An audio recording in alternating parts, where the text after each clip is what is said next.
Muy bien, siendo las 16 horas del día viernes 10 de julio, procedemos con la clase correspondiente al día viernes 10 de julio y curso Ingeniería de Planta. Vamos a esperar la conexión de los alumnos y procedemos con la agenda del día de hoy. Mira, yo le encuentro un sentido lógico a eso, porque si ya tienen un equipo de trabajo, bueno, aborden todas las fases de lo que son las partes evaluativas del curso. Me parece el mismo equipo, me parece que le da consistencia, así que me parece que está bien desde el punto de vista de ustedes. Ah, ya. Y esa fecha también se mantiene, dice que es para el 7 de agosto. Mira, no soy capaz de confirmarte ni de mentirte nada, porque justamente con la profesora Valeria vamos a hacer una revisión dentro de esta semana para ver efectivamente cómo vamos con las unidades de aprendizaje, qué tan calzados estamos respecto del programa original, y ahí les contamos si efectivamente esas fechas pudieran tener modificación. Pero en este minuto no te puedo responder a esa pregunta. Lo Ah, vamos a ya, hacer a la brevedad posible y cuando lo tengamos, incluso comentémoslo el por qué, porque vamos a revisar efectivamente las unidades que estaban contempladas y mira si es que hay alguna cosa que se nos enredó por todo este tema que ustedes conocen. Entonces la idea sería no dejar fuera los temas principales del curso, y si ese fuera el caso, entonces a lo mejor hay que reprogramar lo que nos falta. ¿Bien? ya, profe. Oye, pero para que todos estemos claros, entramos en la fase final de este curso. ¿Bien? Y por lo tanto vamos a comenzar a trabajar mirando la evaluación final que se viene en el caso nuestro. Fecha, mira, la que está dicha en el plan de clase o en el sílabo es lo que tenemos el día de hoy, pero si hubiera modificación la conversamos y conversamos el por qué eventualmente pudiera ser una modificación. Pero eso todavía, como no lo tenemos finiquitado, dejémoslo en stand-by por ahora y lo conversamos cuando nosotros tengamos una conclusión con la profesora que va en paralelo con nosotros. ¿Te queda claro? Sí, Damas profe. y caballeros, yo propongo que es suficiente, me parece ya hoy un desfase, siendo ya las 16:14, comencemos con esta parte final. Le voy a pedir apoyo, por favor, al público. Hagamos aquí una entrega de materias y alguien, por favor, que levante el dedo en un timing máximo, 45 minutos y paramos. Y hacemos un break ahí de unos 10 minutos y después reconectamos para hacer las conclusiones finales de lo que es el módulo de hoy día. Que ustedes muy bien saben, yo se los avisé ahí cuál es el tema que vamos a tratar, que es diagramas de proceso. ¿Estamos claros todos? Estamos claros, profe. A las 5 entonces tenemos un break, 45 minutos. Hagamos un break de unos 10 minutos, pero por favor alguien de ustedes levante el dedo y no me pare justo a los 45, un poquito antes, 42 minutos y hacemos una conclusión, cortamos y de ahí retomamos, nos damos unos 10 minutitos de stand-by. ¿Bien?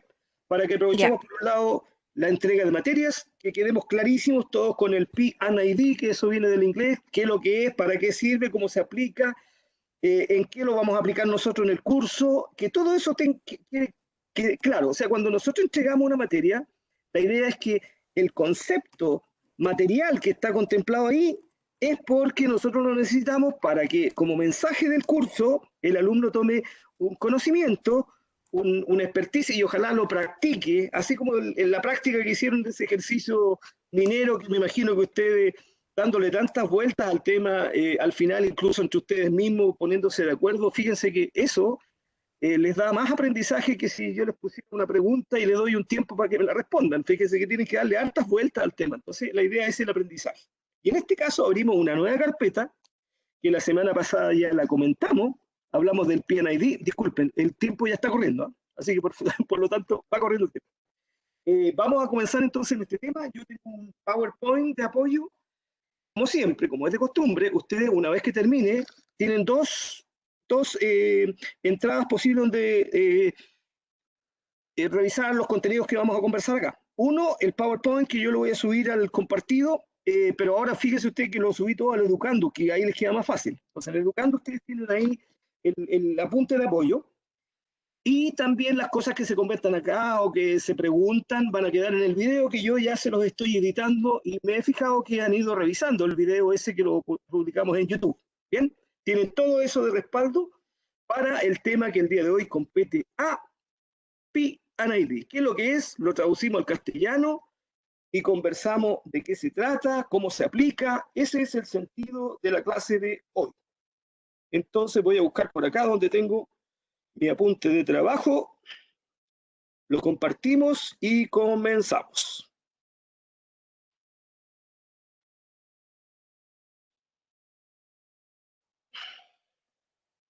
Ustedes me avisan cuando en pantalla lo tengan, todos a la vista. Ya se ve, profe. Estamos ok. Ya se ve. Curso de Ingeniería de Planta y estamos en la unidad número 2. Entonces lo más relevante aquí es qué es lo que es esta cosa. P&ID, ¿cómo se aplica? ¿En qué consiste? Las normas que le implican y cómo se lee esta cosa. Y cuando ustedes tengan que hacerlo, ¿qué es lo que tienen que hacer? ¿Por dónde parten? ¿Cómo se inicia? ¿Y cuál es el sentido de la expresión? Aquí recuerden todos, por favor, todos, para que nos subamos al mismo carro, todos. Estamos en la ingeniería de procesos planta. Entonces estamos en los procesos de manufactura que aplican a la ingeniería de procesos tradicional. Algunas de las carreras de ustedes están más cercanas a estos procesos, otros no tanto. Quizás si alguien es del área de ingeniería civil minas, a lo mejor la parte de proceso no le queda tan cercana, le está más cercano a lo que hemos visto hacia acá, pero esto es un punto común de lo que es la ingeniería de proceso, un proceso de manufactura, un proceso productivo, una transformación física o química. Este es la agenda de lo que vamos a revisar hoy día. Tenemos aquí 4 temas. Entonces, número 1, veamos qué es lo que es, qué normativa le aplica al P&ID. Entonces, esto como es el diagrama de instrumentación y control. Entonces, estos diagramas tienen normas que aplican. Entonces, por eso, como tiene norma, entonces yo lo puedo leer. Si tenemos un lenguaje, ¿no es cierto?, castellano, porque, bueno, hay un lenguaje y ese nos permite comunicarnos. Esto es lo mismo.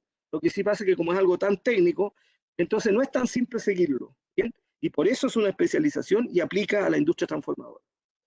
El segundo punto que vamos a ver qué dice la norma respecto de cómo diseñamos, dibujamos los equipos que ya hemos conversado. O sea, una bomba, ya hemos hablado de las bombas, un motor eléctrico, un compresor, un ventilador, ¿cómo se dibuja eso? Un circulito, no, cada uno de ellos tiene su diferenciación.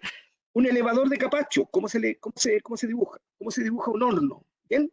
También entonces, esa es la segunda parte. Cuando tengamos esas dos cosas, entonces conectamos la normativa con los equipos donde aplica, entonces vamos a hablar cómo se encausa un proceso. Un proceso tiene un objetivo, ¿no es cierto? Pongámosle nombre y apellido, celulosa. Bueno, fabricar celulosa, ya. Pero esa celulosa tiene que tener ciertas características, ¿cierto? Tiene que tener cierta blancura, tiene que ser cierto pH, cierto humedad. Bien, ¿cómo se controla eso? Eso se controla con instrumentación. Entonces, tomamos la normativa, vemos cómo se diseñan cada uno de los instrumentos, cómo funcionan los instrumentos, y después decimos, ya, aquí hay una parte del proceso celulósico, y entonces aquí miren, observen, este equipo, este tarrito hace tal cosa, y fíjense ustedes cómo lo instrumentamos, y entonces fíjense, encausa el proceso para que empuje hacia el objetivo final que se pretende en ese proceso en particular. Cada proceso tiene sus variables críticas, entonces, ¿para qué sirve la instrumentación? Para encauzar el proceso hacia los valores objetivos. No se necesita celulosa a lo que salga, no, tiene que tener ciertas características, y todos los productos siempre tienen características. Entonces, ahí viene la instrumentación y control, y lo que más típicamente se usa a nivel de proceso es los lazos de control automático feedback. Entonces vamos a ver qué es lo que significa esto, cómo operan, cómo trabajan. Ustedes han visto ya un laboratorio donde han mirado ahí varios instrumentos aislados, entonces aquí los vamos a juntar todos, para que ahora en un conjunto van a trabajar ellos unidos como un sistema y van a cumplir un objetivo. Eso lo vamos a revisar. Y al final terminamos con algunos ejemplos de industrias de proceso que conozcamos todos, para poder entender una parte del proceso, cómo se encausa, cómo con todo esto que tenemos acá uno puede mirar un diagrama de proceso e interpretarlo en forma correcta para ver cómo se están causando ese proceso hacia los objetivos de control. El público que escucha, ¿entiende el objeto del trabajo de hoy? ¿Estamos todos claros? Sí, profe. Sí, profe. Sí, profe. Vamos adelante entonces. Primera parte, normativa y más EID. Ya. Esto viene seguro que viene de lo americano. Entonces, número 1, vamos allá. ¿Qué es un diagrama de tubería y instrumentación? Para no hablar tanto y todo, leer todo eso que está ahí, ustedes léanlo después en calma. Ese es un diagrama, el P&ID está aquí abajo, damas y caballeros. Piping and Instrument Drawing, P&ID. 3 letritas que simplifican todo eso. Esto es un diagrama de instrumento y tuberías. ¿Bien? Ahora, ese diagrama entonces le muestra las líneas, por dónde van las unidades, el producto en proceso, producto intermedio, producto terminado, y la instrumentación y control que le vamos a agregar encima. Para que entonces nos podamos entender, por supuesto, tenemos que respetar lo que diga la normativa de cada una de las materias. Si uno habla, por ejemplo, abre la carpeta eléctrico, alguno de ustedes es eléctrico, y tiene toda su normativa eléctrica que aplica y por ahí ustedes diseñan un plano eléctrico. Ahora vamos aquí a la ingeniería de proceso, abrimos, y entonces hay una norma americana que aplica para todo lo que es la instrumentación, control y cómo se dibuja cada cosa.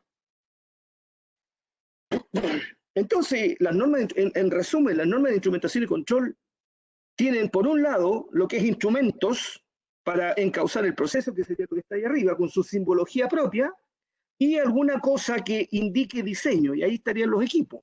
Entonces, los tarritos más grandes y los equipos y los instrumentación y control que va haciendo que ese equipo lo encauce para las entradas, salidas y lo que pasa dentro del equipo para que se logren los objetivos productivos de cada una de las etapas, y cuando después juntamos toda la etapa, entonces tenemos el objetivo de la planta completa. Ejemplo de la celulosa de nuevo.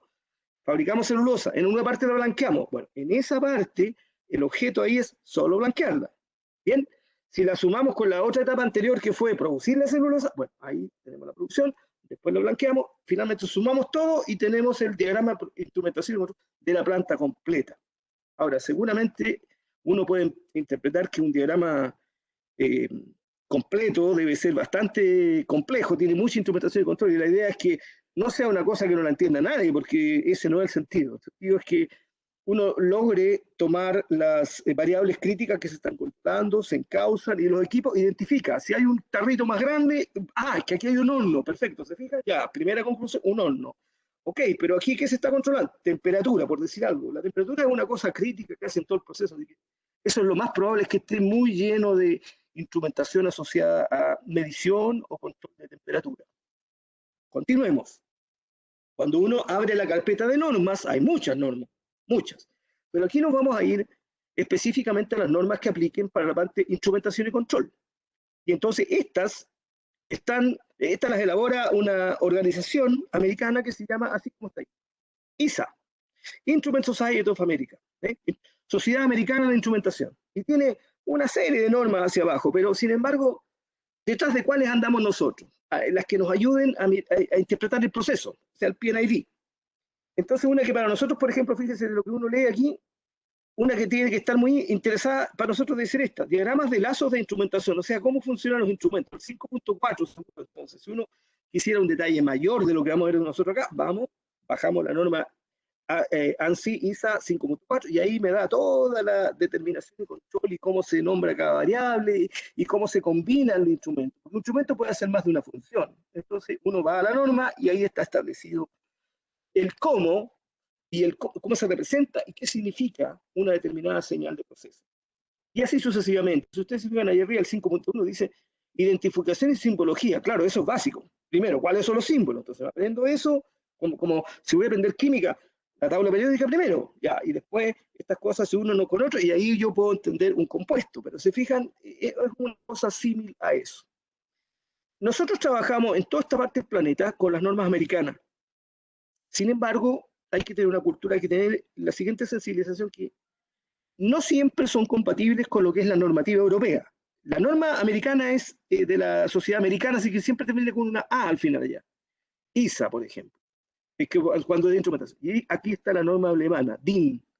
La norma alemana DIN es muy usual que se aplique en el lado europeo. Y entonces siempre hay que hacer un símil. Sin embargo, lo que nosotros vamos a ver acá es ISA. Y hay que tener presente que no es la única, pero es que la que se aplica acá y por lo tanto esa es la que hay que estudiar. El diagrama de procesos completo, para resumir lo que dice esa lámina, lo estudiamos parte por parte y armamos el sistema completo. Los diagramas de flujo, entonces como si yo tengo un flujo que va en una línea de proceso, volvamos a la celulosa. Caja negra, ¿qué entran? Palos, trozos de pino, de eucalipto. ¿Qué sale al otro lado? Camiones cargados con unos embalajes, ¿no es cierto? Donde va ahí la celulosa. Fíjese, todo ese lado. Bueno, pero entre medio pasan varias cosas. Perfecto, para que yo las pueda entender, entonces, el área 100, área 200, 300, etcétera, sumamos todo y ahí tenemos una simplificación y lo llevamos entonces a que separamos en los objetivos de cada cosa. Ordenadito, y entonces eso me permite ordenar y establecer la instrumentación y control área por área, la sumamos todas y tenemos el proceso completo. Hasta ese minuto, ¿alguna pregunta?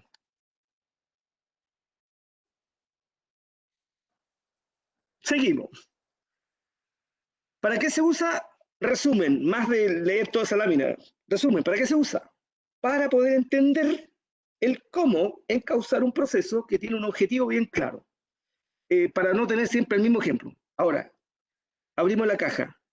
Proceso de fabricación, azúcar. Perfecto, ¿se fijan? Ya tengo el norte, azúcar. Materia prima, remolacha. Lo que sale, azúcar. ¿Cómo? En una bolsa de 1 kilo, de 5 kilos, etcétera. Y todo eso viene encima de un embalaje mayor. O sea, entre medio pasan todas estas etapas en donde yo veo entrar un camión con esa remolacha y veo salir otro camión con este producto granular. E incluso más. También algunos va en un camión completo, donde se fijan va a ir granel. Entonces, claro, está atendiendo segmentos distintos y para eso, entonces, como son segmentos distintos, tiene equipos distintos dentro que hacen esa tarea. Vuelvo al el tema, entonces, si es que alguien diera una pregunta hasta aquí. ¿Cuál es la norma que más me interesaría conocer si es que yo quiero conocer un lazo control? Ya lo dijimos antes, la 5.4. Y ahí está, que es la que aplica fundamentalmente el P&ID. Así que lo que vamos a hablar a continuación, mayoritariamente, uno lo puede encontrar si es que baja y le interesa más detalle, la ISA 5.4, y eso es lo que nosotros vamos a comenzar a desarrollar aquí. Vamos a ver los temas principales, y si uno quiere profundizar más, he ahí la norma. Punto número 1. Símbolos de instrumentación. Así en forma, grosso modo, globalmente primero. Los instrumentos pueden ser con un circulito, ese es un círculo, aunque está medio achatado, pero círculo. Así, solito. Eso dice que es un instrumento, cuando habla de que es discreto, es que es un instrumento único, particular, que está en un punto. Está en un punto y está haciendo algo o una medición en alguna parte del proceso. Si ese instrumento hace dos cosas, por ejemplo, puede medir temperatura y humedad, el mismo instrumento, entonces está compartiendo, ahí se pone un cajoncito así como este que está acá, el segundo. Ese hace una función dual. Comparte el mismo panel y hace dos funciones. Si aquí aparece la parte digital, que por supuesto que es muy relevante porque tiene mayor precisión y maneja mayor cantidad de variables, entonces en el diagrama si es que aparece este circulito, este sería un hexágono, ¿no? 3, 2, 4, sí, hexágono. Ese hexágono, entonces esto me está diciendo que en ese proceso se está encauzando por un proceso digital. Entonces tenemos un proceso computarizado de control de proceso. Y una subcategoría de lo que son los procesos computacionales para el control de proceso es cuando se marca así. Esto es lo que se llaman los controles lógicos programables, muy conocidos en la industria, y así, para usar una sola terminología, es el PLC. Este es un PLC. ¿Qué es lo que es un PLC? Un PLC es un sistema que está diseñado para hacer una acción de control vía un computador y que tiene sensores de proceso que traen señales hasta la memoria y que toma acciones de control sobre el proceso. Eso es un PLC. La gracia es que este PLC, una diferencia, este que está acá arriba normalmente controla una variable nomás. Un PLC puede controlar una cantidad importante de variables en una misma área de proceso. Aquí seguimos desmenuzando un poquito más para poder mirar el diagrama de proceso. Si lo tenemos ahí, un diagrama lo tenemos en pantalla, un diagrama, puede haber diferentes formas de presentación del circulito ese que dimos al principio. El círculo dijimos que era algo, que era un instrumento discreto. Entonces este instrumento está mostrando una medición de temperatura, por ejemplo. Si está así solito, no tiene ninguna otra señal, esto quiere decir que es un instrumento que está en el terreno. Si uno va a un proceso, ustedes vieron ahí en su laboratorio de instrumentación, el profesor le hacía hincapié en los paneles de control, salas de control, la sala de control en donde llegan todas las señales. Entonces desde acá, el operador de sala de control tiene un control de la planta completa o de una parte de la planta, y ahí le llegan las señales. Pero si en el diagrama de flujo, en el PNID, aparece un instrumento así, y adentro tiene una T, por ejemplo, quiere decir que esa T, y vamos a saber, vamos a tener que identificarla dónde está, esa hay que ir a mirar, si uno quiere esa señal, quiere ir a mirar allá, al terreno, no está aquí, no le llega al operador. Fíjese, si tienen la raya al medio ahí, entonces esto dice que esto llega a un panel de control. Le pongo T, y ahí abajo seguramente un número. Vamos a ver qué dice la normativa, cómo lo trata todo esto. Esto quiere decir entonces que este instrumento, la señal de medición, le llega a la sala de control. Así que por lo tanto el operador sentadito ahí en su silla, lo mira ahí arriba y ahí está. Temperatura en el digestor no sé cuántito, ahí está, la tiene aquí, a la vista. Esta otra, temperatura en el digestor no sé cuánto, hay que ir a mirarlo allá en el digestor. Esto que está acá, cuando tiene una señal, ahí mire, fíjense, una rayita discontinua. Esto es cuando el instrumento no lo tiene el operador a la vista, sino que esos son casos normalmente que tiene una señal de medición y está, no está visible para el operador, pero existe. A veces está incluso en una pantalla oculta, pero el operador si puede tiene que trajinar y llega. Entonces cuando no está directamente visible ahí, entonces la señal se pone con esa segmentado ahí al medio. Yo diría que esas son las principales. Sin embargo, igual me damos estas dos que están acá abajo, porque cuando tiene dos rayitas ahí, quiere decir que a veces hay, por ejemplo, hay algunas unidades de proceso, hay una planta que tiene varios equipos, pero tiene, por ejemplo, una planta de agua aparte. Entonces, se fijan, no es lo principal, porque claro, el agua se necesita, sin duda, pero no es lo principal, porque ahí lo que estamos fabricando es pasta. Ya, pero yo necesito una planta de agua y una planta después de tratamiento de las aguas servidas. Ya, esa es una unidad auxiliar. Entonces, una auxiliar, para diferenciarla de lo principal, entonces tiene ahí dos rayitas. Resumen, el instrumento está midiendo allá, está aquí allá, al lado del transpirar, como decía el amigo mío, al lado del digestor.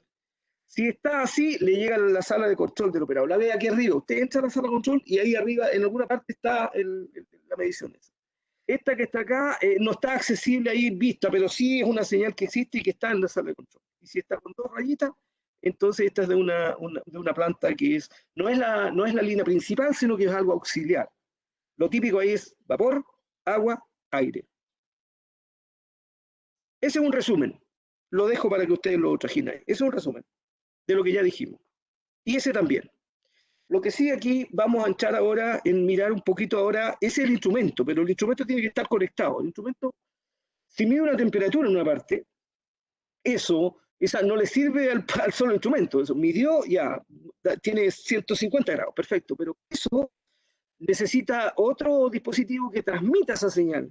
Y entonces aquí aparecen la transmisión de señales para que lleguen a alguna parte y se hace algo con eso, se controla, se encausa el proceso con eso. Entonces vamos a entrar ahora en la señal. Aquí hay un resumen de todas las acciones de control y aquí ya entramos un poquito en materia de lo que es cómo se denominan las variables. Y si ustedes se fijan aquí así en forma global, todos estos instrumentos que están aquí parten con una letra ahí, ¿no es? Dice un TI, TC, etcétera. Fíjense, siempre tiene una letra y después tiene más letras para allá. Y aquí abajo hay un resumen. Me lo voy a saltar porque más adelante lo vamos a ver en extenso, pero la norma ISA dice que un instrumento puede tener varias letras en donde establece qué es lo que hace ese instrumento y tiene otras letras que establecen dónde está ubicado el instrumento y tiene más identificaciones cuando, por ejemplo, pasa eso de que un mismo instrumento hace dos mediciones. Eso es para la parte de instrumento. Esto es para las líneas de conexión. Línea de conexión. Se conecta un reactor que va, qué sé yo, lejía blanca y viene de un tarro de donde le alimenta la lejía blanca para acá. Perfecto. Eso, ¿cómo se controla? ¿Cómo se regula? A lo mejor se regula el flujo. Bien. Entonces, ¿qué elementos intermedios hay ahí? Esos son los que están acá. La vez anterior ya dijimos, tenemos equipos, digestor, tenemos líneas, ¿ya? Eso es la parte piping, y tenemos instrumentación más singularidades. ¿Qué son las singularidades? Los cambios de un codo, una válvula, eso es lo que está aquí. Válvulas de distinto tipo, no es para regular, válvula, regulo, estos son las singularidades. Distintos tipos de válvulas, distintos tipos de, le ponemos en el fondo pérdidas de carga dentro de la línea para poder regular normalmente los flujos o para causar otras variables de procesos principales. Como resumen, tenemos una norma, tenemos instrumentos, tenemos letras para identificar el instrumento, tenemos ahora líneas de proceso, nos faltarían cómo están conectadas las señales. Nuevo resumen, aquí hay una aplicación un poquito más grande, más extendida, pero es lo mismo. Aquí tenemos varias singularidades. Entonces, por ejemplo, aquí tiene una línea de proceso, va pasando por ahí un flujo, y tenemos una cosa como esta, esto representa una válvula, algo que estrangula en ese punto, entonces regula. La típica es una válvula de compuerta, y hay diferentes tipos de válvulas. A veces, no sé si han visto una línea, tiene, por ejemplo, una desviación, ¿no? Viene el flujo ahí y se desvía para allá y para acá, tiene dos líneas de salida. O líneas alternativas como las que están ahí al lado. Ahora, vamos llevando un poquito más al realismo, porque así se dibujan. Claro, ustedes en su AutoCAD dibujan aquí, estamos listos, listo, eso es. Válvula de control de flujo, perfecto, y usted pone una válvula como esa que está ahí tiene una válvula de control con ese gorrito. Ya, ¿cómo es esto? Si le tomo una foto, allá voy a ir a la planta ahora. Son más o menos cosas como esas que están ahí. Así. Bien. Esta que está aquí, también hay que aprenderla, damas y caballeros. Esta que está aquí es una válvula que opera de la siguiente manera. Esta trabaja con energía eléctrica, entonces llega una señal eléctrica aquí. Si es que llega señal eléctrica, esta válvula se abre, 100%. Si yo le corto la señal eléctrica, se cierra 100%. Aquí, esta es una traducción que no me gusta mucho a mí, pero mejor dejémoslo como lo dicen los ingleses. ¿Cómo está la IS y la ISA? Dice, esta es una válvula on-off. On-off. Abre o cierra. Bien.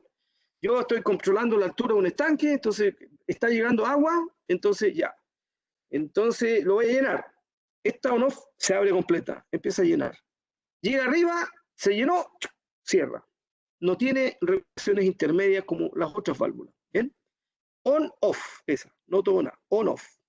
Válvula de control técnica, esa, aprendamos la esa porque esa es la que vamos a usar mucho en la parte de diagramas de instrumento y control.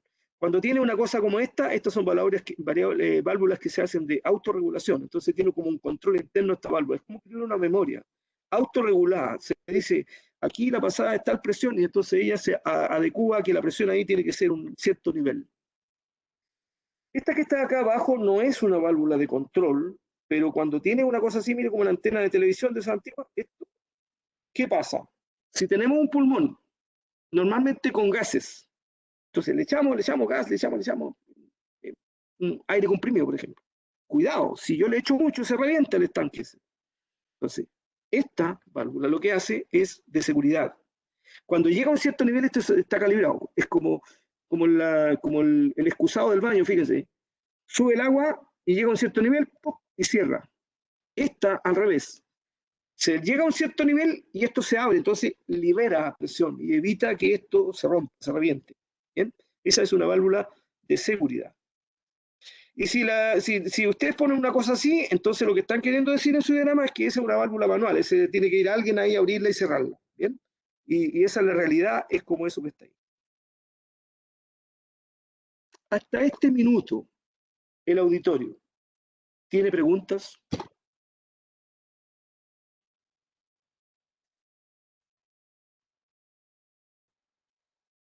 Seguimos. ¿Me queda tiempo? Seguimos. Ya, a ver, tenemos entonces norma que aplica ISA. Si es que me interesa más en detalle lo que son los lazos de control, la 5.4. Tenemos instrumentos, tenemos líneas de proceso, tenemos singularidades, que fundamentalmente, por lo que hemos dicho ahí, son válvulas de diferentes tipos. Faltaría ahora el que mide y el que hace el que le informa la medición. Es como un emisario, es un estafeta, lleva la señal allá. Estos, los más típicos son transmisores de este tipo, pero lo más relevante son los que están asociados a temperatura. Entonces aquí, transmisores, entonces este mide y transmite. Fíjense, es una cosa como esa. Cuando uno quiere aprender un poquito de instrumentación, dice, aquí si yo transmito y si yo empiezo a trajinar, investigo un poquito, lo que más se usa para sensorizar temperaturas en el proceso industrial típico es una celda que se llama PT100. PT100 es el tipo de la serie de la fabricación. Y es una célula que mide la temperatura en forma electrónica normalmente y tiene un transmisor muy eficiente y que se usa mucho también porque es relativamente económico. Este es un instrumento muy usado en la industria. ¿Qué hace esto?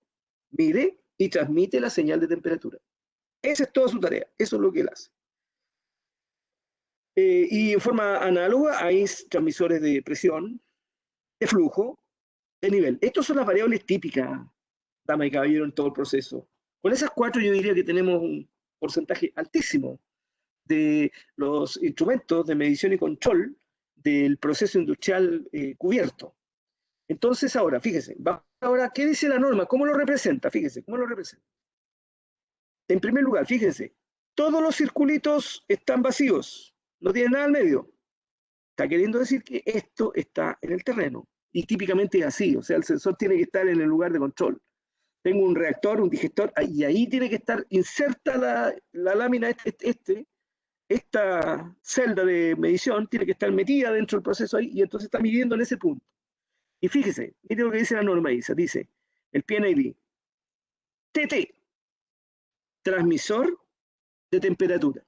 Vamos a irnos adelantando, porque aquí necesitamos que la ISA dice, oye, la primera letra con la que parto, esa es la variable principal. Para allá todo lo que sigue son modificaciones del instrumento, pero lo primero es la variable. Entonces fue T, temperatura.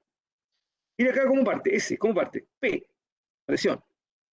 Y dice PT, ya, es un PT, o sea, es un transmisor de presión.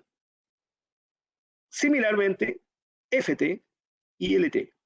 L, recuerden, viene del gringo, el inglés. Level. De nuevo lo mismo, singularidades, pero ya habíamos comenzado eso. Y aquí tenemos un resumen, para la primera parte aquí estaría el resumen de todo lo que es la instrumentación y las singularidades. Instrumentos, acá tenemos los transmisores típicos, acá tenemos las singularidades típicas y acá tenemos lo que son algunos instrumentos adicionales para medir normalmente flujos, temperatura, presión, con su respectiva representación. Aquí llegamos entonces a la primera conclusión, la norma ISA. Si ahora vamos a ir solamente a cómo establece la nomenclatura de identificación de instrumentos. Esta es un resumen de la norma ISA, en lo cual se refiere a traducir lo que son el significado de las letras. Entonces, fíjense. Acá tenemos la primera letra que está acá, y dice que esa, siendo primera letra, siempre se refiere a una variable de medición, la variable medida. A, si parte con A el instrumento, entonces A, entonces ese es un instrumento que analiza, está haciendo un análisis de algo. ¿Bien? Después es B, C, D, a ver, F, este es muy relevante, entonces esto habría que marcarlo distinto. F es por flujo, flow, caudal, ¿bien? Entonces F. Después hago una cosa también relevante. Puede ser que hay un instrumento dentro del proceso que parte con la letra H, entonces puede decir, por ejemplo, HC. Ese es un instrumento que es manual. Entonces ese instrumento hay que actuarlo manualmente, opera, ¿bien? Corriente eléctrica, potencia es J, corriente I, J potencia. Cuando son alguna necesidad de control de una variable que se controla por tiempo, entonces K, nivel L, humedad M. Esas son relevantes. Yo diría, resumen ahí, flujo, corriente, nivel. Humedad también se usa, pero no es de las más frecuentes. Segunda hoja y final. Aquí relevante, P, presión, T, temperatura, y Z, posición. Lo que hemos dicho, entonces ya tenemos entendido lo que significa la primera letra del instrumento.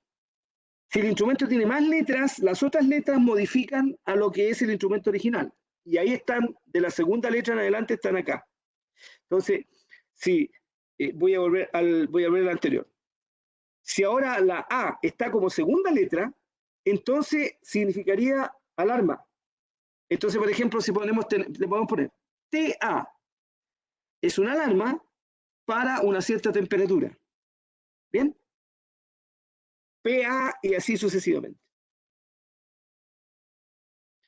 Resumen de esta parte. Entonces, veamos cómo desmenuzamos un instrumento completo ahora, con todo lo que puede ser la identificación típica. Y después, primera letra, esto es la identificación de la función. Si el instrumento partiera con F, es flujo. Este es un instrumento de flujo. ¿Bien? Primera letra. Letras que siguen pueden ser máximo 2. Aquí en este caso le estamos poniendo ejemplo, RC. Si es segunda letra, habría que ir a ver allá qué significaba la letra R como segunda letra. R como segunda letra, registro. Registro. ¿Bien? Entonces un registrador. Y anticipemos inmediato porque después venía la C. C como segunda letra es un control. Volvamos allá, al ejemplo. Ahí está. F, primera letra, flujo. R como segunda letra, registro. C como segunda letra, tercera, control. Entonces, ¿qué es lo que significa esto, dame caballero? Este es un instrumento que registra y controla flujo. ¿Bien? Ahora, después viene número. Ese normalmente viene debajo, pero veamos el completo, desmenuzado completo. El número. Ese número es el número correlativo dentro del proceso que tiene esa ubicación dentro de la planta. Es la ubicación, número, y esto tiene que estar asociado entonces al instrumento que hace esta función. Este es un controlador, un registrador y controlador de flujo. Entonces, es un lazo de control, el 102, número, el lazo de control. Tendríamos primera letra, segunda letra, y después esta parte que está acá, identificación del control, el control de proceso. Y al final puede o no tener una letrita ahí al final. A. ¿Qué significa si tiene esa letra allá? Si tiene esa letra allá, significa que entonces de FRC 102 hay más de un instrumento. Hay uno, hay dos, hay tres controladores de flujo en ese mismo lazo.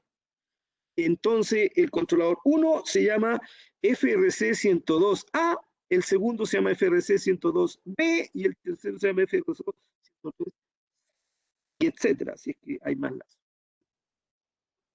¿Se ha entendido?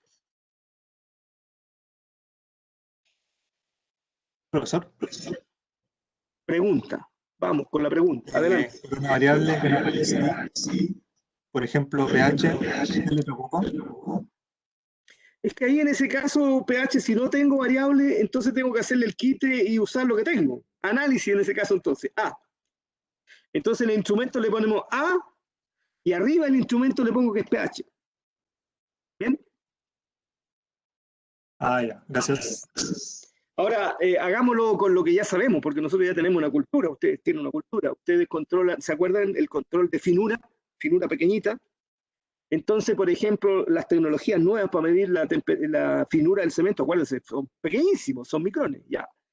No tengo instrumento para medir, no hay ninguno que diga ahí que hable de finura, no hay ninguno, pero sí se ha diseñado un sistema que se llama granulómetro láser. Entonces, con rayo láser en terreno, le mete un rayo láser y qué sé yo, y caracteriza a ese polvo que va pasando.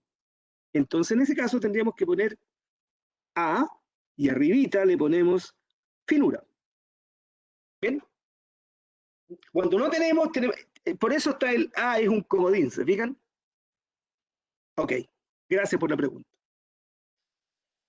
Nos falta ahora, tenemos equipos, tenemos instrumentos, tenemos transmisores, tenemos controladores, tenemos la forma como la ISA establece la nomenclatura global, y entonces ahora nos falta cómo están conectados, cómo se conectan. Nosotros nos conectamos ¿no es cierto? Por voz, hablado, ¿no es cierto? Ellos se conectan, yo diría que dos formas principales. Forma número 1, la que está aquí arriba. Perdón, disculpa. Esto que está aquí tiene que ser la línea de proceso. El proceso siempre, dibújela siempre un poquito más gruesa. ¿Eh? Cuando ustedes me hacen un proceso, van a fabricar, qué sé yo, ácido sulfúrico. Ya, perfecto. Ustedes van a fabricar un fertilizante. Entonces, las líneas principales la ponen ahí, gruesecita. Ya, ahora las de instrumento tienen dos opciones. Una u otra, dos opciones. Esta que está aquí, esa, fíjese, es una línea y lleva dos, que son dos rayitas. Acá abajo está más clara. Esta, esa, dos rayitas, oblicuas. Esto es una señal neumática. Lo que no dice la norma, y en realidad no tiene por qué decirlo, pero el instrumento en la realidad, cuando hay una señal neumática, esa es normalizada, no es cualquier señal neumática. Es el cero para esa señal es 3 y el máximo es 15. 3 y 15 PSI. Recuerden, el PSI es una unidad de presión inglesa, libras por pulgada cuadrada. Pound per square inch, PSI. Una atmósfera es igual a 14,7 PSI. Entonces, estas señales de proceso, cuando son de instrumentación, el cero de la señal es 3 y el máximo es 15. No es necesario que lo anoten, después miran este video y ahí lo anotan, y eso siempre tiene que ser normalizado. Tienen que saber que es normalizado. Entonces, opción 1 para conectarse entre un transmisor y un elemento dentro del lazo de control es la señal neumática, que se usa bastante. Entonces, por esa razón, dame caballero, ustedes entran a una sala de control real, en un proceso, una planta cualquiera, y hay una señal ahí que suena ahí, es que hay bastante señales neumáticas ahí. Por eso, sopla y suena. No sé si han ido ya a una sala de control, pero si van, se van a notar con eso. Si ese no fuera el caso, la alternativa 2 es que esa señal sea así, discontinua, así. Nosotros en el lado americano lo usamos así. Esto es una señal eléctrica también, pero es eléctrica normalizada. El 0 es 4 y el 100 es 20 miliamperes, MA, normalizada. O sea, fíjense, tienen un lenguaje de comunicación los instrumentos, no cualquiera. Si el lenguaje de comunicación es neumático, es decir, esta señal, 315 PSI. Si el lenguaje de comunicación es eléctrico, 420 miliamperes. ¿Dónde está? Acá, esta señal.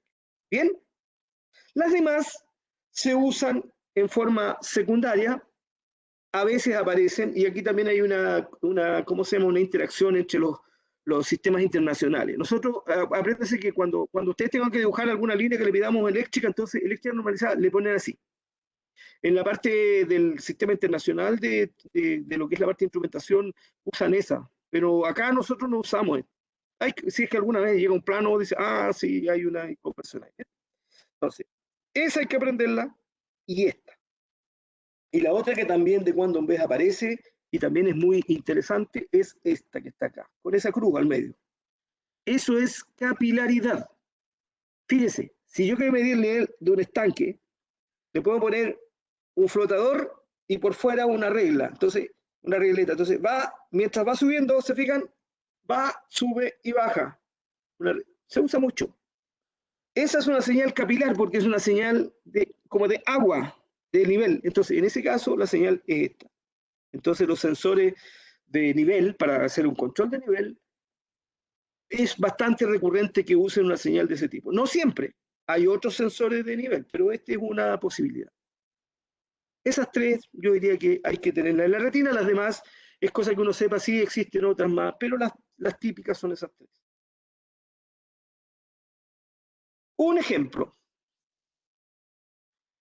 Aquí tenemos un estanque, un tarrito, y tenemos que hacer un control de nivel, S. Entonces el objeto aquí es el H, medido desde el suelo, desde el piso de este estanque, ahí. Vamos que ahí adentro hay petróleo, por ejemplo, y esto tiene 100 metros cúbicos. Acuérdense, en la nivel industrial las unidades son grandotas, son grandecitas, no son pequeñas, son 100 metros cúbicos. Bien. Entonces aquí se trata que este nivel se mantenga en un pulmón. Es un pulmón, recuerden, el H, también lo vimos en la parte hidráulica, el H es una energía, ¿no es cierto? Que es una energía potencial. Entonces, si esto cambia, entonces, si yo tuviera una bomba en alguna parte por aquí, entonces me cambia el nivel de presión de entrada de la bomba. Razones de ese tipo hacen que uno entonces tenga que controlar que ese nivel se mantenga. Que se mantenga ahí porque eso le da estabilidad por ejemplo, eso podría ser. Y por supuesto, por otro lado, está el tema también del control preventivo, porque si no hacemos control y esta cosa cargamos aquí, viene llegando el líquido por alguna parte, esto también puede derramar al piso, ¿cierto? Entonces, eso todo. Pero en general, uno quiere suavizar un sistema y para eso entonces hace este control. Entonces, ¿qué significa esto que tenemos aquí? ¿Qué significa? El lazo que vamos a revisar es esto que está aquí. Este que está, fíjese usted, ahí está el tarrito, acá seguramente hay una bomba, y ahí tenemos, estos son todos los elementos del lazo, entonces. Los que hemos visto ahí por separado están todos aquí. Uno, primer instrumento, este que está aquí, ahí, está sugerido nomás, pero esa línea que conecta ahí, eso, ahí quiere decir entonces que está midiendo el nivel de esta cosa. ¿Bien? Y aquí, fíjese, tiene un transmisor, LT. LT100, ¿qué significa esto LT100? ¿Tiene partida raya? No tiene raya al medio. ¿Qué significa esto entonces, damas y caballeros? ¿Qué significa? LT100, ¿qué significa? Significa que ese LTE está donde está el estanque, no está en la sala de control, está acá. Por eso no tiene raya, allá. Si yo quiero saber cuánto es este, entonces tengo que mandar un personaje para allá que vaya a mirar y me dice, oye, anda y lo anota y me trae el nivel. No está en la sala de control. LT, ¿qué es el LT? LT, L, nivel, T. Cuando el T era la primera letra de la temperatura, cuando es segunda, es transmisor. Entonces, transmite, mide ahí y transmite eso. Fíjese, señal aquí, eléctrica, 420 miliamperes. La recibe un LC, L, nivel, C, control de nivel, 100, y actúa acá. Fíjese lo que hay entonces. Medimos, mide, transmite, y este controla. ¿Y cómo controla? Si el nivel se va para arriba, entonces le cambia la señal. Fíjese la señal que llega aquí, neumática, de 3 a 15 PSI. Entonces, el nivel se fue para arriba, abre la válvula, saca más líquido aquí. El nivel se va para abajo, cierra. ¿Bien? Y este lazo se llama lazo número 100. De los elementos que forman parte del lazo de control ese, faltaría el último, que sería este que está acá, que está indicado ahí. Es la LB100, o sea, es una de nivel, válvula de nivel, que es del lazo de control 100. Este es un lazo de control para encauzar el nivel de ese estanque. ¿Se ha entendido?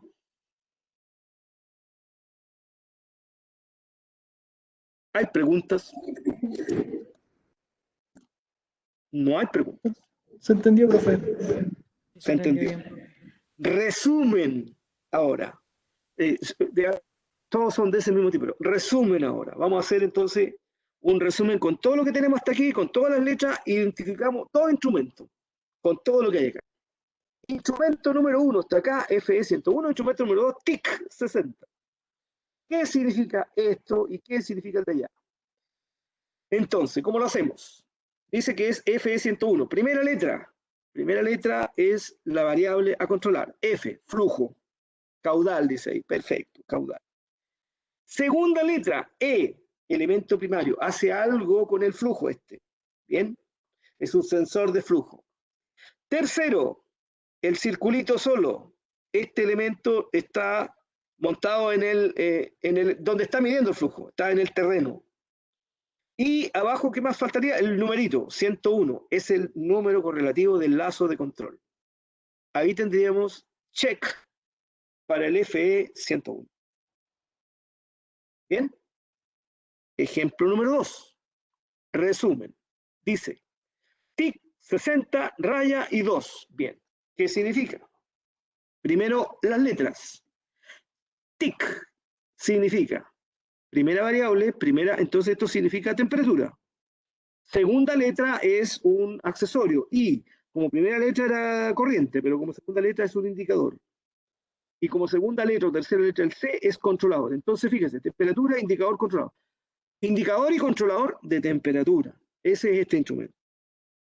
Pertenece al lazo de control número 60. Tercero, está en la sala de control. Este instrumento llega su señal a la sala de control, rayita al medio. Y después tiene un numerito arriba, ahí. Si tiene ese número arriba, entonces quiere decir que en ese proceso hay más de un panel. Ese es el número de panel. Entonces este sería el panel de control número 2. ¿Entendido? Ese es el resumen, aplicando todo lo que dice la ISA respecto a instrumentación y control para esos dos ejemplos que ejemplifican todo lo que ya vimos respecto a sentido y significado de las letras. Si no hay preguntas, pasamos a los equipos auxiliares. ¿Quién me está controlando el tiempo? ¿Cuánto falta? Estamos en la hora. Paramos, nos relajamos, estiramos las piernas. Los que queremos vamos a tomarnos un café. 10 minutos más estamos en el aire nuevamente. ¿Les parece? Yo voy a dejar la conexión aquí, pero vamos y volvemos. 10 minutos. Adiós.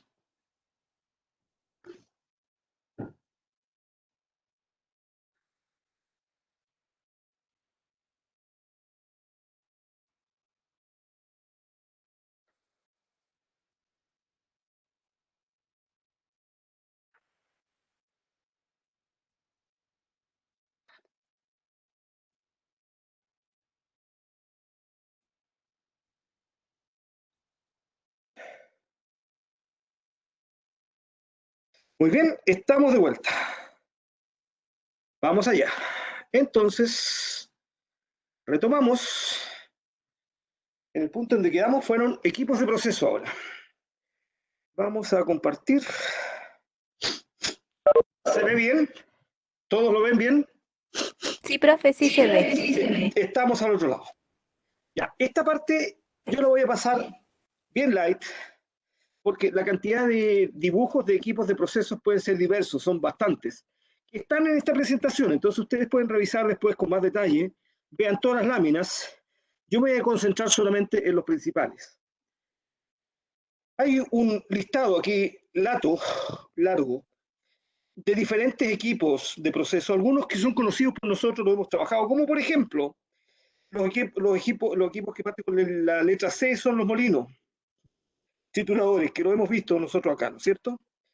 Los intercambiadores de calor también son relevantes, aunque no lo hemos visto muy en detalle nosotros.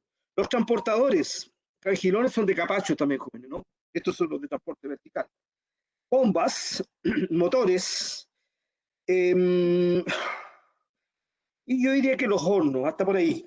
De lo que a nosotros nos importa y para poder entender los procesos que nos interesan, o entender un proceso como ese que está ahí, mire, ese es un proceso, dice ahí, observe, uno ahí de inmediato tiene que ubicarse, porque si mira aquí, la cantidad de información que hay ahí es muchísima, entonces, ¿cómo traigo al castellano tanta cosa que hay ahí? Primero, siempre, damas y caballeros, en el rótulo, vayan al rótulo inmediato, dice nitric acid plant, o sea, planta de ácido nítrico. El ácido nítrico HNO3 es materia prima para la producción de fertilizantes. Entonces, entonces de inmediato usted hay que situar dónde está esto. Y entonces, si es eso lo que se está fabricando aquí, seguramente aquí tiene que haber en alguna parte reacciones químicas que forman esta cosa. ¿Bien? Y ahí entonces uno se va a equipos así como ese. Váyase siempre a los principales, ese que está ahí, ¿no? Ese que está ahí arriba, ese. Y fíjense que como que hay ese y el otro grandecito sería este. Y los demás uno dice, bueno, los demás tienen que ser accesorios para que ahí en esa parte se produce el proceso principal. Yo diría que hay 3 equipos principales. Sería ese largo ahí, este que está acá, ese y ese de allá. Y ahí a continuación entonces ustedes van. La letra, ¿qué es? R, reactor. Eso decía la letra anterior. Tiene un cierto número. Y así sucesivamente ustedes entienden. Vamos a tratar de hacer ejemplos más adelante que sean un poquito más simples, así que este es para que tengan una visión global nomás, en donde aplica todo esto. Y aquí, a esto es lo que me refiero, los equipos, la cantidad de equipos que pueden haber pueden ser múltiples. Esta es una cosa que también es interesante que la vean, damas y caballeros. Una cosa como esa torre que está ahí, dice ahí para arriba, estos son las chimeneas de salida. Siempre tenemos que tener conexión, por alguna parte salen los gases a la atmósfera, ese. Esto que está acá típicamente es cuando hace eso que está ahí, es un serpentín, eso es un intercambiador de calor. De lo que hay aquí me parece que puede ser por ahí. Cosas que nosotros conocemos, cintas transportadoras, elevadores de capacho, tornillos, también los conocemos. De lo que hay acá, quizá este que está aquí puede ser. Esto que está aquí es bastante importante, dame que cuando tiene una cosa así como unas persianas, así como eso, estos son precipitadores, son captores de polvo. Puede ser, la traducción no está muy buena, dama y caballero, cuando le digan filtros de bolsa, mejor digamos filtros de manga. Filtro de manga es parecido a la aspiradora de la casa. Aspira y en una manga dentro, ¿cierto? Ahí contiene el polvo. Esto es muy parecido. La diferencia es que en el proceso por ahí entra aire sucio. Esto tiene unas mangas que cuelgan, así unas mangas, entonces porosas, y esas captan el polvo. Por lo tanto, entonces, como tiene que pasar por entre medio de las mangas, el polvo se atrapa en la manga y el aire que sale por allá, o el gas que sale por allá, sale más limpio. Aire limpio, aire sucio. Bien. Ahora, esto que está aquí adentro, uno no hace lo mismo que hace las damas y caballeros esas que limpian la bolsita esta de la aspiradora. Yo los he visto ahí en la calle, algunos ahí golpeando. No, no hace eso. No, no, porque imagínense, de aquí lo tiro a la calle. Acá no. Aquí por un sistema de pulseos de aire, cuando esto está saturado, lo golpea con aire, el material se cae, el que está adherido cae y se devuelve el proceso. Estos son filtros que capturan polvo fino. ¿Bien? Puede ser de manga o electrostático.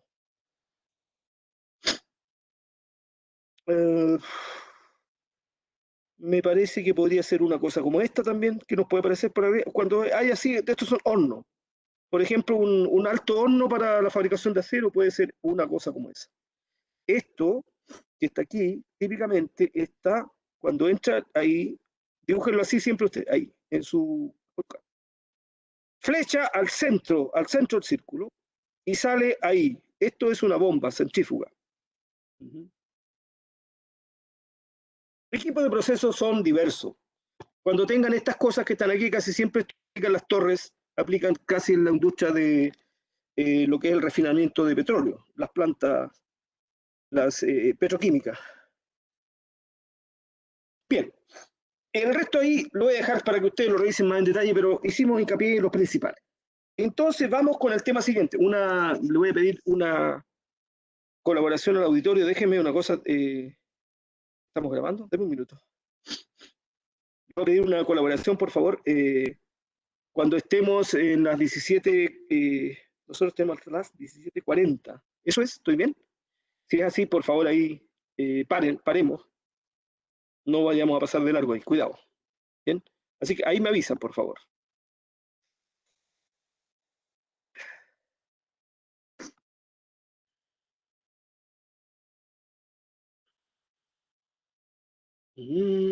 Vamos de nuevo. Seguimos.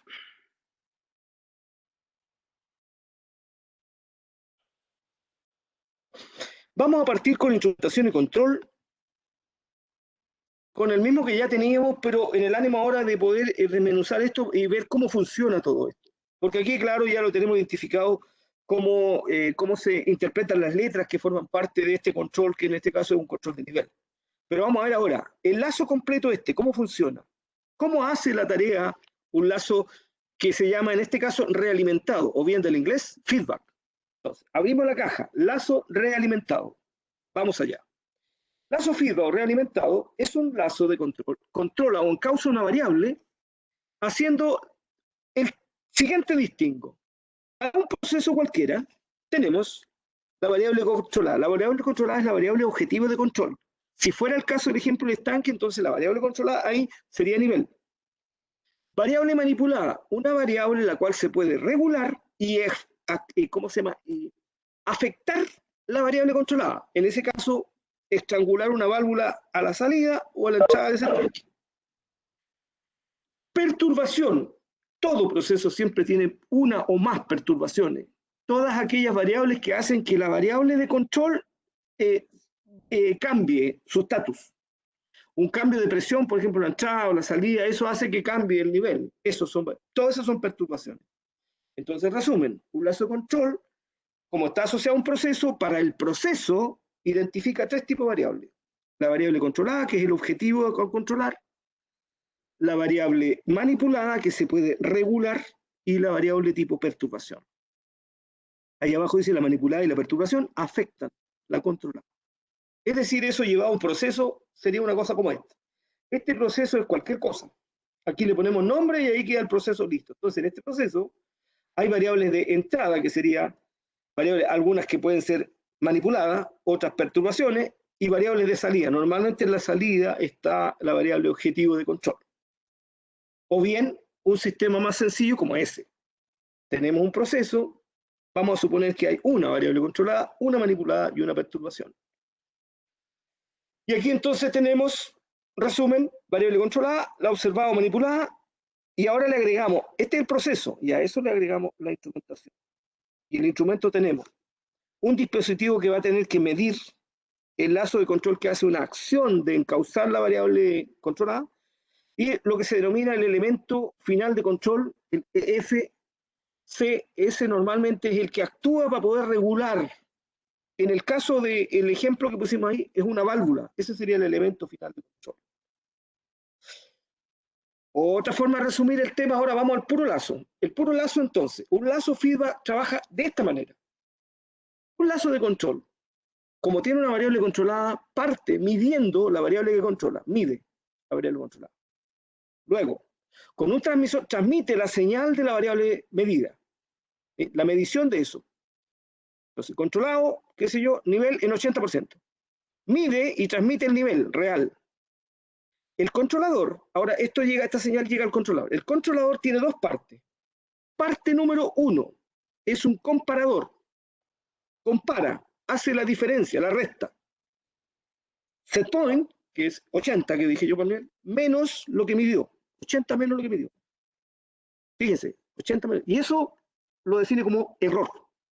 Error. El error es referencia menos medición. Si hubiera medido 80 y la referencia es 80, el error es 0. Entonces el sistema de control no hace ninguna acción de control, claramente. El punto es, si no es 80, si ahora mide 70, le va a dar 80, el set point nunca cambia, menos 70 le da 10. Hay un error. Entonces viene la acción de control. ¿Hay una pregunta? ¿Pregunta? No hay pregunta. Entonces, el controlador genera una señal correctiva en base al error y le cambia la posición al actuador que está en la línea de la variable manipulada. La señal correctiva sale del controlador y llega al actuador, el cual cambia de posición modificando la variable de control. Y el proceso de control se genera entonces, o sea, la señal correctiva se genera la generación de un error. Y el error siempre aquí está. Set point menos medición. Si esto no es 0, entonces el controlador cambia la señal hacia el elemento final de control. A ver, si no se entendió mucho, ejemplo, uno que entendamos todos. Una simple ducha. Ahí está la ducha. El proceso ahora se llama ducha. Y en la ducha mezclamos agua fría con agua caliente y quiero acá una temperatura, fíjense, observe ahí. El usuario, yo defino cuál es la temperatura de control y lo regulo. Le pongo al control tarea. Voy a suponer 35 grados. Perfecto, 35. Este es entonces el set point. Esto, ¿cuánto trae? No lo sé porque no medimos todo, pero puede ser del orden de unos 20 grados. Eso que está allá tampoco sé, pero puede ser del orden de 60 grados. El lazo, entonces, fíjese, este es el proceso. A este proceso le agregamos un lazo de control que va a encauzar la temperatura para que la temperatura de salida de la ducha del que está el usuario ahí reciba agua a 35 grados Celsius. Me voy a saltar eso porque en el fondo lo que vamos a poner, pongámosle la instrumentación nomás. Pongámosle la instrumentación. Entonces, tenemos ducha, temperatura temperada, agua fría, agua caliente. Ya. El lazo de control feedback parte midiendo lo que controla, temperatura de la ducha, y la transmite. Esto que está acá el controlador, fíjese, transmite, llega por un menos, comparador, y ya tiene la referencia que dijimos que era 35. Entonces aquí, 35 menos esto, aquí genera un error.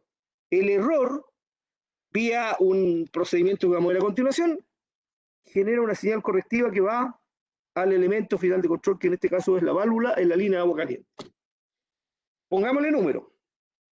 Ejemplo, aquí mide 30, transmite 30. 35 menos 30 más 5. Entonces le dice, ábrase. Abra. Entonces échale más agua caliente. ¿Bien? Para que vuelva a los 35 como tarea. ¿Cuándo deja de cambiarle la posición a ese? Cuando aquí el error sea 0. Pero para que sea 0, esa medición tiene que ser 35. ¿Se entiende? ¿Sí o no? Sí. Supongamos que sí. Se entendió. Idem aplicaría el lazo control para el LDC. Ahora en el LC yo aquí puse una cosa un poquito más real para que ustedes lo tengan ahí a la mano. Y ahora vamos a hacer lo siguiente. Mire, a mí, desde el punto de vista del objetivo de este curso, es suficiente con que ustedes entiendan claramente que el lazo de control feedback persigue el error, es decir, actúa o cambia la señal correctiva sobre el control, con el elemento de control hasta que el error sea cero. Es suficiente con eso. Sin embargo, trajinando un poquito más allá y viendo, transmitiéndote algo más ingenieril, vamos a ver ahora cómo el controlador genera esta señal correctiva cuando tiene un error. ¿Cómo hace eso? Fíjese, vamos al ejemplo. Tenemos la medición, supongamos de nuevo 30, la referencia nunca ha cambiado, 35, 35 menos 30, error igual 5. ¿Qué hace aquí con ese 5 el controlador para generar esa señal correctiva para allá, que tiene que ser, si es neumática, jóvenes, entre 3 y 15 PSI, y si es electrónica, entre 4 y 20 mil amperes? ¿Cómo le cambia? El cómo transforma el error en la señal correctiva, a eso se le llama ley de control. Esta parte es optativo, ojalá que la entiendan bien, y si no, no importa, la trajínela un poquito después en detalle. Vamos allá.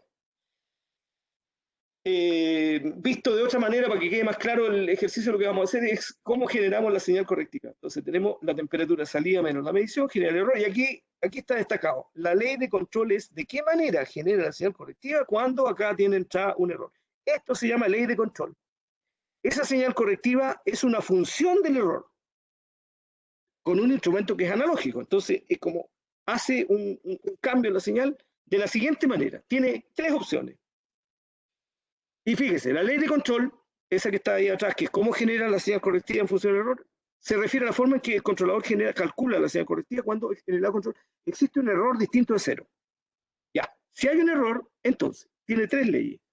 Primera ley de control, se llama proporcional. Un controlador actúa en forma proporcional cuando la señal de error la amplifica por una constante, que es modificable, ese se puede programar en el controlador, con esa constante. Y entonces, si el error fue 5 más por la constante, ponga que la constante sea, a ver, pongámoslo más simple, que sea 1. Entonces, la señal correctiva cambia en 5. Si tenía, pongámosle, dijimos que era entre 3 y 15 PSI, que tenía 8. Estaba mandando 8 antes de señal correctiva. Y ahora más 5, 13. Le abre la válvula, 13. Bien, eso, si lo hace así, eso es una ley proporcional. Ley P, en donde ese parámetro que está ahí, está en el controlador, una cajita que tiene estas cosas que se regulan ahí. Y ahí en una parte es como una radio, y en una parte ahí dice banda proporcional, esto que está ahí, BP. Entonces yo le cambio la banda proporcional y le cambio el valor de la C. Eso se puede modificar. Esto es una ley de control proporcional. ¿Se entiende? K sub C, ganancia del controlador, por E, eso es, si la señal correctiva la calcula así, entonces el controlador está actuando en proporcional. Todos los controladores traen todas estas cosas que están ahí para modificarla. O sea, trae una banda proporcional, en una parte hay una perillita ahí que dice BP. En otra parte tiene otra perillita que dice T sub I. ¿Qué es lo que es T sub I? El T sub I dice así. Dice, el controlador está calibrado para actuar en función a las áreas que se genera en la curva de error versus tiempo. El área. Fíjese, si el error no es 0, están encima de la eje, entonces ahí genera un área. Esa área, da pie a una señal de control. Y la calcula de esta manera. Modo integral, señal correctiva. 1 por T por T sub I, integral, error de T por DT. Eso es un área. Para que en vez de que sea tan complejo ahí el modelo matemático, es un área. Es un área y lo multiplica por 1 partido por T sub I. Y el T sub I es un parámetro que tiene ahí el controlador que se puede regular. Y ese tiempo integral está dado en segundos. Entonces va desde 0,1 y hasta 10 segundos más o menos. ¿Bien? Le pongo 10 y entonces aquí me queda 1 partido por 10, 0,1 por el área que se genere debajo de la curva. Eso es modo integral. Y como modo puro, el tercer y último modo que puede trabajar un controlador feedback es derivativo. La señal correctiva en este caso se calcula T sub D por la derivada del error a través del tiempo. Aquí fíjese, ¿qué es lo que es la derivada? La derivada es velocidad de cambio. Velocidad de cambio del error a través del tiempo. Si fuera un escalón, todos tienen claro, ahí, escalón, D a de T en ese punto es infinito.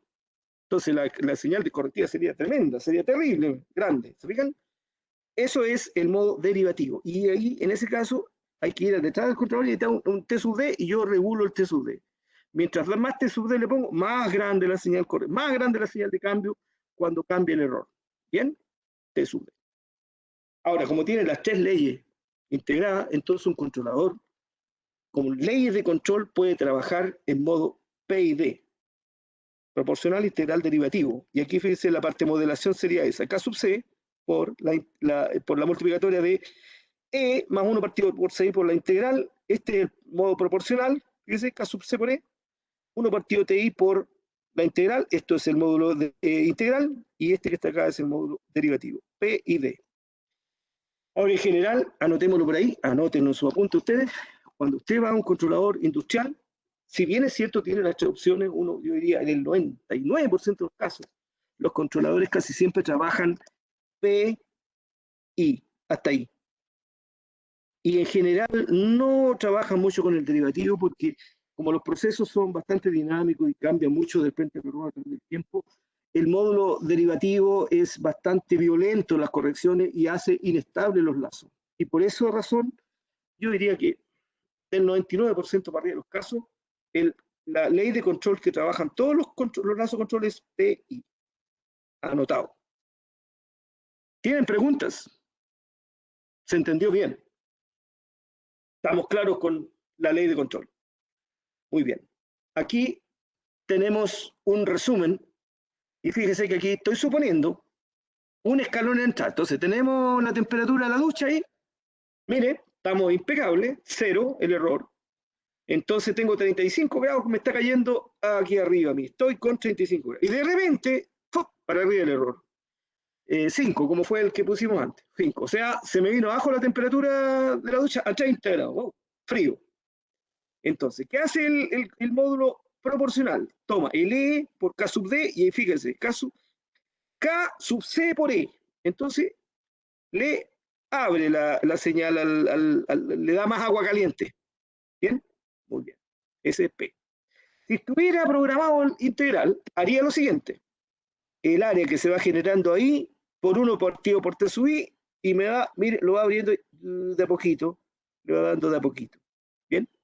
Hasta que el área desaparezca. Y si el área desaparece, cuando esta cosa vuelve acá de nuevo. Y todos tienen claro que esto es un escalón, ¿verdad? ¿Todos sí? ¿Estamos todos claros? Escalón es cuando cambia violentamente la señal ahí. Escalón. ¿Bien? Ya. Y el derivativo sería como la derivada. Aquí esto es lo que digo, de E a de T aquí es infinita. La pendiente ahí es infinita. Entonces, la señal correctiva que sale de un tiempo derivativo es terrible. Y eso es lo que normalmente inestabiliza los lazos. ¿Bien? Pero así actuaría el derivativo. Violenta, cambio correctivo. Y si fuera on-off, bueno, si fuera on-off, le ponemos una válvula ahí. La on-off es una válvula, recuerden ustedes, una electroválvula. Entonces está integrada ahí. Yo le dije 35 y cuando esto llega a 30 se abre todo el agua caliente y cuando llega a 40, por ejemplo, se cierra el agua caliente. Y ahí estoy ciclando en torno a los 35. Pero también es un control on-off. ¿Se entiende? Aquí tengo el gráfico, entonces, ¿qué pasaría? Si es que hubo un cambio allá, entonces miren lo que pasa. Esta sería la respuesta. Cambió en 10 grados, 30 grados me cambió. Y incluso en este caso aquí yo supongo, se va a 40 grados. Acción de control hace que esto vuelva a 35 grados. ¿Bien? Cambió así el error y así cambia entonces la temperatura en la salida de la ducha. Eso es la forma como un lazo feedback encausa las variables de proceso. ¿Tienen alguna pregunta? ¿No hay preguntas? Con que sepamos eso de un lazo de control feedback es suficiente. Y si podemos trajinar un poquito más de cómo funcionó la ley de control, perfecto. Y la conclusión es, ley de control, la mayor parte de los controladores reales trabajan máximo en PI. Normalmente no está el derivativo activo. Entonces, para eso lo que se hace es T sub D igual 0. Listo. Y ahí queda PI. Aquí hay una última acción que puede sumar con lo que hicieron con el profesor Cornejo, que es los controles digitales. Cuando es digital, la gran diferencia es que entonces nosotros tenemos una memoria, una CPU, que trabaja con un protocolo de comunicación y que normalmente la CPU podría trabajar con un modelaje del proceso. Por lo tanto, tiene sensores que llegan, ¿no es cierto?, y informan acá este modelo, y vía modelo hace una acción de control de manera que el proceso está siendo encauzado vía modelación. La modelación no necesariamente es una modelación matemática muy rigurosa, también podría ser una modelación que sea un modelo que ajuste lo que está pasando. Si yo aquí en la hinchada, por ejemplo, es combustión, es una relación aire-combustible, de cierta manera yo voy regulando aquí, voy haciendo la historia a través del tiempo, cuál es la relación que tiene que haber para que acá los gases vayan saliendo siempre máximo CO2, y entonces eso se va reventando en la memoria, y esto va siendo una acción de control completa sobre el sistema, pero normalmente ahí la acción puede ser sobre más de una variable, en el caso de feedback es una sola, y normalmente son más rápidas, más control y normalmente es más anticipativa. ¿Preguntas? No hay preguntas. Si no hay preguntas, última parte, vamos a ver algunos ejercicios, unos ejemplos, pero la idea es que no sea tan lleno el ejemplo. Entonces, por ejemplo, aquí, En este caso, damas y caballeros, se trata de lo siguiente. Tenemos, fíjense ustedes, ya está identificado, dice reactor batch. Entonces, este es de la celulosa, de nuevo, celulosa. Entonces aquí lo que se hace es cocer las astillas. Ustedes recuerden, en el proceso de celulosa lo vimos, y vimos que tenemos los trozos que se transforman en chip, se pican, y eso va a la etapa de digestión, en donde esto con licor blanco se le da temperatura y tiempo, y ahí se genera un proceso reactivo en donde ese licor blanco disuelve todo lo que no es celulosa. Eso tiene que ocurrir entonces aquí, en este reactor batch. ¿Qué es lo relevante aquí entonces? A ver, primero, cuando es batch, esta cosa se carga, se cierra, se tapa, se le da la temperatura para que se produzca la reacción y después se descarga el producto que ya es la celulosa que se fabricó. ¿Qué es relevante entonces? 1. Control sobre la cantidad de astillas que se cargue. 2. Control sobre la cantidad de lejía blanca que se cargue. Vamos uno por uno. Fíjense, aquí arriba. Control de alimentación. Alimentación A y B. Me da la impresión que debe ser este de acá. Este. Control de flujo. Cargamos aquí, astilla. Llega a un cierto nivel, cortamos. Fíjese, ZT, posición de la válvula 216. Llenamos, pum, y se corta. Este otro que está acá, este que está acá, este. Si aquí se cargaron, por ejemplo, 15 toneladas de astilla, entonces hay que ponerle, esos son 1 por cada 10, seguramente aquí son del orden de 1,5 metros cúbicos de lejía blanca. Ok, entonces eso hay que contarlo. Fíjese acá, inyectamos, FT, transmisor de flujo, una válvula de flujo, inyectamos. Bien. En alguna parte aquí tiene que haber un contador. Fíjese, FC, control de flujo, y ahí está el integrador. FI, integrador de flujo. O sea, este en el fondo le está diciendo, contando aquí los litros que le está ingresando, y corta cuando sea 1,5 metros cúbicos, corta. Bien, lazo 1, 215, lazo 2, 210. ¿Entendido? Tenemos astilla, tenemos lejía blanca. Se cerró el tarro. Ahora hay que controlar temperatura y presión, porque ojo que en la medida que va tomando temperatura, va tomando gases, vapor ahí, y esto va subiendo la presión. Fíjese, el estanque, el reactor, tiene ahí un transmisor de temperatura. El transmisor de temperatura actúa sobre un controlador de temperatura que inyecta algo aquí, heat, calor, o sea, vapor para darle temperatura. Cuando llega a un cierto nivel de temperatura, que aquí son 180 grados, entonces corta el vapor. ¿Bien?